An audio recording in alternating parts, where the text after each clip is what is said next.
గత రాత్రి Rajanagaram police station పరిధిలో తొర్రేడు గ్రామంలో సత్యరాజు గారు అనేటటువంటి పొలం రైతు యొక్క పొలంలో పెద్ద పులి సంచారం వచ్చినట్టుగా మాకు ఇన్ఫర్మేషన్ వచ్చింది. ఇది ఇక్కడ 2 ఆవుల్ని చంపి ఒక దూడని తీసుకుని వెళ్ళిపోయి దూడని తినివేసినట్టుగా మనకు తెలుస్తా ఉంది. ఇక్కడ ఉన్నటువంటి పరిస్థితుల ప్రకారం పొద్దున్నే మనకి ఇన్ఫర్మేషన్ రాగానే ఫారెస్ట్ అధికారులు, మేము, రెవెన్యూ యంత్రాంగం అంతా కూడా ఇక్కడికి వచ్చి దీని అంతా అబ్జర్వ్ చేస్తా ఉన్నాము.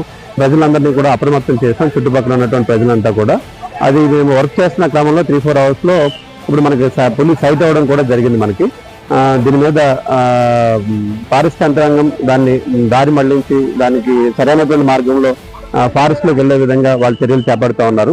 పోలీస్ పరంగా ప్రజలంతా అప్రమత్తం చేసి మైక్ క్యాన్వాసింగ్ చేసి పొలాల్లో రైతులు ఎవరో ఉండకుండా చేసి ఎవరికి ప్రాణ నష్టం జరగకుండా ఉండాలని కోరుకుంటూ ప్రతి ఒక్కరిని కూడా అలర్ట్ చేసి ఎటువంటి ప్రాణ నష్టం జరగకుండా ఉండే విధంగా పోలీస్ యంత్రాంగం పనిచేస్తూ ఉంది.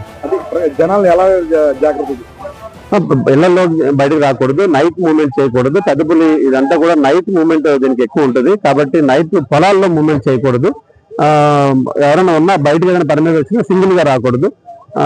జనరల్ గా ఇది మనుషుల మీద అటాక్ చేసేటటువంటి తత్వం ఉండదు, కానీ పొలాల్లో వంగుని పనిచేసేటప్పుడు బహిర్భూమికి మార్నింగ్ వెళ్ళేటప్పుడు కూడా ఇది అటాక్ చేసేటటువంటి పరిస్థితులు ఉంటాయి. కాబట్టి ఈ విధంగా తగు జాగ్రత్తలు తీసుకోవాలని కోరుకుంటున్నాం.